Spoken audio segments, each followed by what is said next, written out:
Bismillahirrahmanirrahim. Assalamualaikum warahmatullahi wabarakatuh. Apa kabarnya anak-anakku yang soleh dan solehah? Semoga senantiasa dalam lindungan Allah Subhanahu wa Ta'ala dimanapun kalian berada. Kembali lagi dengan Pak Ahmad pada mata pelajaran Pendidikan Agama Islam. Kali ini Pak Ahmad ingin membahas bab 2 tentang lebih dekat dengan nama-nama Allah. Submateri, ayo mengenal Allah Subhanahu wa Ta'ala melalui Asmaul Husna. Pertanyaannya, apakah kalian mengenal nama-nama Allah? Apakah kalian sudah hafal nama-nama Allah? Tentu saja, jika kalian sering mempelajari Al-Quran, pasti kalian akan menemukan nama-nama Allah. Nama-nama Allah sangat indah, yang dikenal dengan nama Asmaul Husna. Ayo kita pelajari bersama agar kalian lebih dekat dengan Allah Subhanahu wa Ta'ala. Nama-nama indah Allah semuanya mengacu kepada sifat-sifatnya. Nama-nama indah inilah yang dikenal dengan nama Asmaul Husna. Nama-nama indah ini dinyatakan Allah di dalam Al-Quran Surah Al-A'raf ayat 180. Walillahil asma'ul husna fad'uuhu biha wa dharul ladzina yulhiduna fi asma'ihi sayujzawna ma kanu ya'malun. Yang artinya, dan Allah memiliki Asmaul Husna, nama-nama yang terbaik. Maka bermohonlah kepadanya dengan menyebutnya Asmaul Husna itu. Dan tinggalkanlah orang-orang yang menyalah artikan nama-namanya. Mereka kelak akan mendapat balasan terhadap apa yang telah mereka kerjakan. Ayat tersebut meyakinkan kepada kita akan nama-nama indah Allah, dan kita bisa menyebut kapanpun agar kita selalu ingat akan kekuasaannya.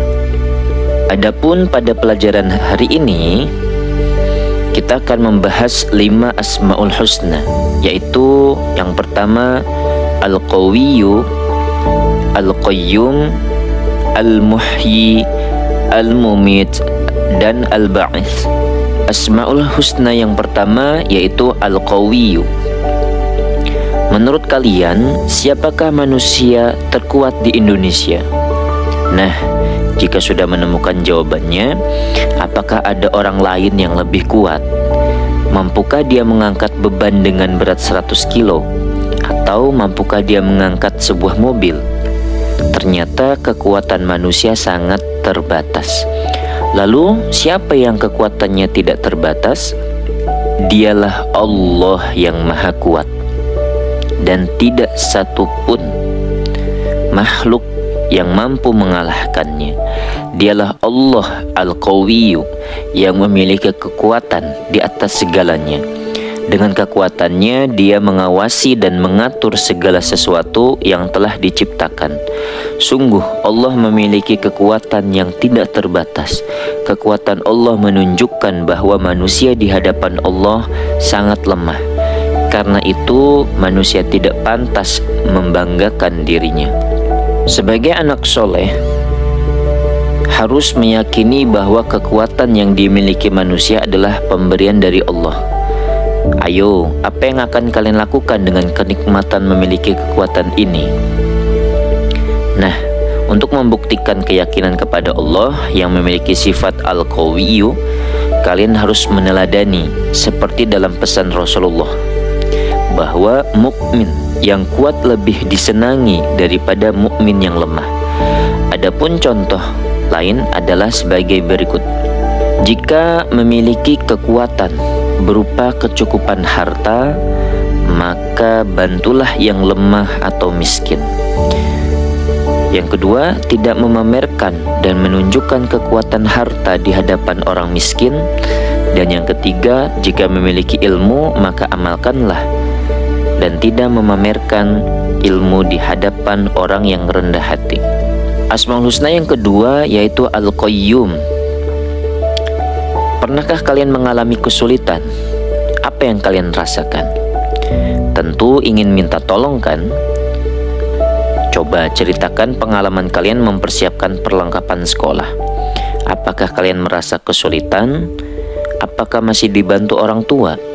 Ternyata kita masih mengalami kesulitan dan membutuhkan orang lain.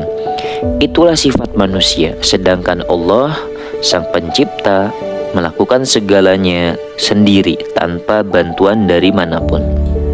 Allah memiliki nama Al-Qayyum, yang artinya Allah Subhanahu wa Ta'ala berdiri sendiri dan tidak membutuhkan bantuan makhluknya.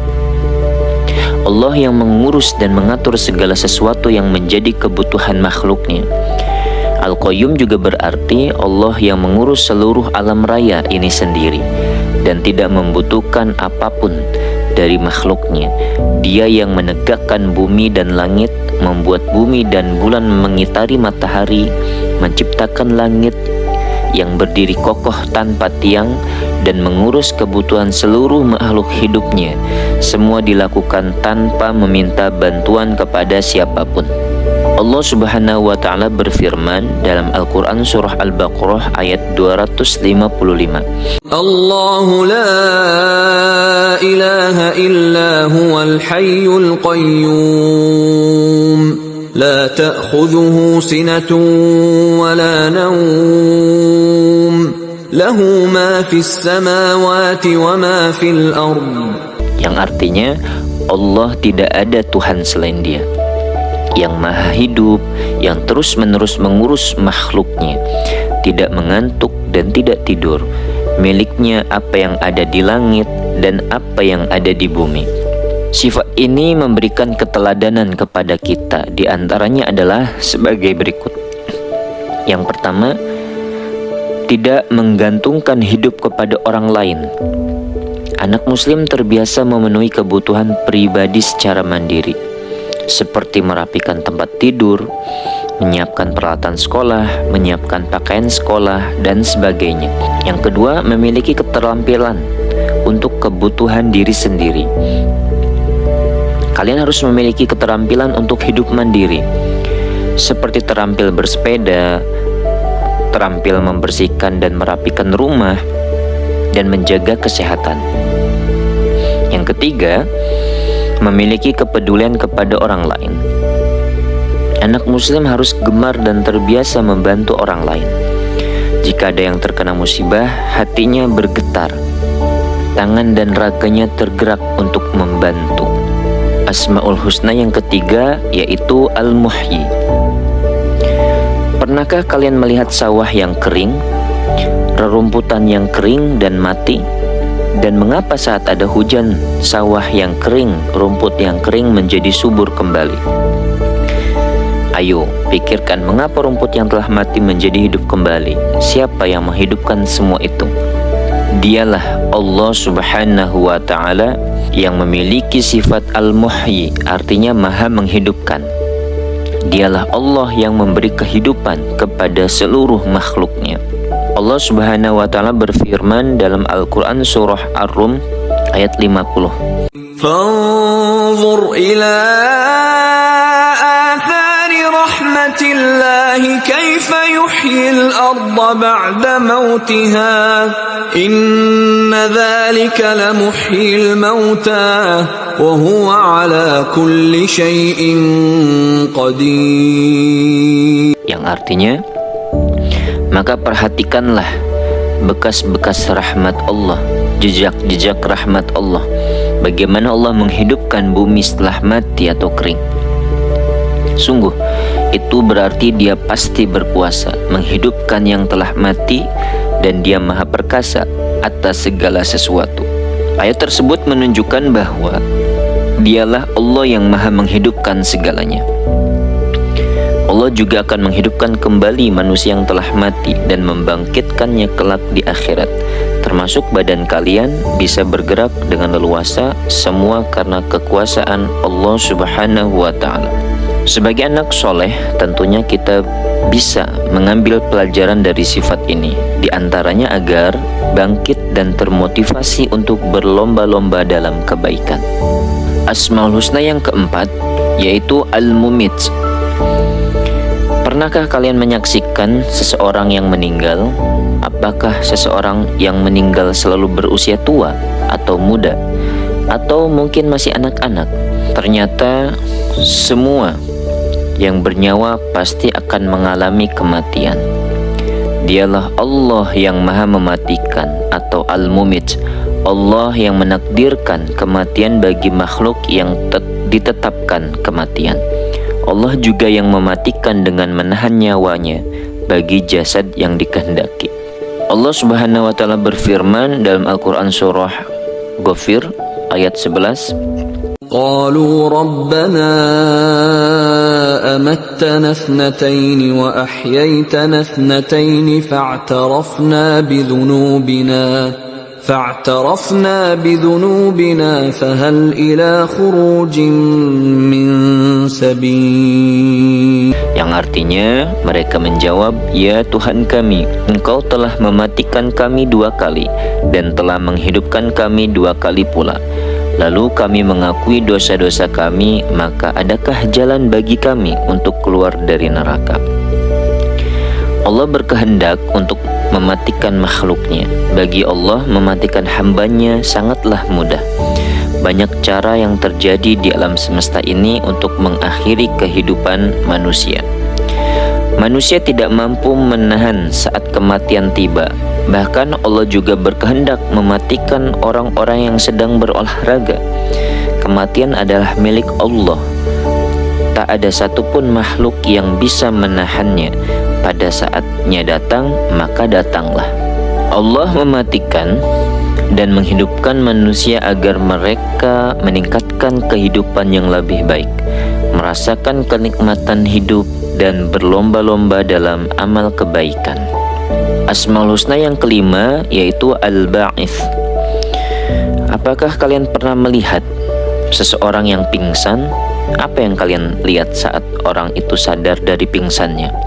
Al-Ba'its berarti Allah membangkitkan. Allah yang akan membangkitkan semua manusia dari alam kubur. Allah akan menghidupkan kembali makhluk-makhluknya yang telah mati. Al-Ba'its juga berarti Allah yang memberikan kekuatan untuk menggerakkan benda-benda yang diam dan menampakkan benda-benda yang tersembunyi. Allah Subhanahu wa taala berfirman dalam Al-Qur'an surah Al-An'am ayat 60. وهو الذي يتوفاكم بالليل ويعلم ما جرحتم بالنهار ثم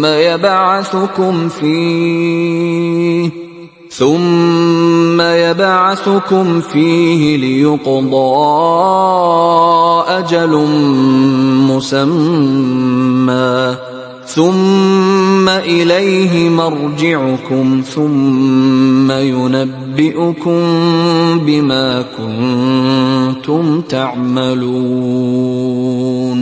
Yang artinya, dan dialah yang menidurkan kamu pada malam hari dan dia mengetahui apa yang kamu kerjakan pada siang hari. Kemudian dia membangunkan kamu pada siang hari untuk disempurnakan umurmu yang telah ditetapkan. Kemudian kepadanya tempat kamu kembali. Lalu dia memberitahukan kepadamu apa yang telah kamu kerjakan. Pernahkah kalian merasa kehilangan motivasi sehingga merasa malas belajar, namun tiba-tiba terasa memiliki semangat kembali, bangkit dari rasa malas, bangkit dari rasa lelah? Itulah bukti bahwa Allah Maha membangkitkan jiwa manusia. Allah yang membangkitkan jiwa dengan ajaran yang benar. Allah yang membangkitkan optimisme untuk kesuksesan di masa akan datang. Sebagai anak muslim harus mengambil keteladanan dari sifat Allah Al-Ba'its. Keteladanan dimaksud yaitu yang pertama, meyakini kebenaran hari kebangkitan sehingga terbentuk sikap terpuji dan menyenangkan orang lain. Yang kedua, peduli untuk menghidupkan orang lain dengan mengajar ilmu yang bermanfaat untuk bekal dunia akhirat. Yang ketiga, terbiasa menanamkan rasa percaya diri dan semangat juang kepada orang lain. Nah, Ayo lakukan. Jika ada temanmu yang malas, segera bantu agar bangkit dan bersemangat. Itu saja materi yang bisa Pak Ahmad sampaikan. Kita berjumpa kembali di materi selanjutnya. Wabillahi taufik wal hidayah. Wassalamualaikum warahmatullahi wabarakatuh.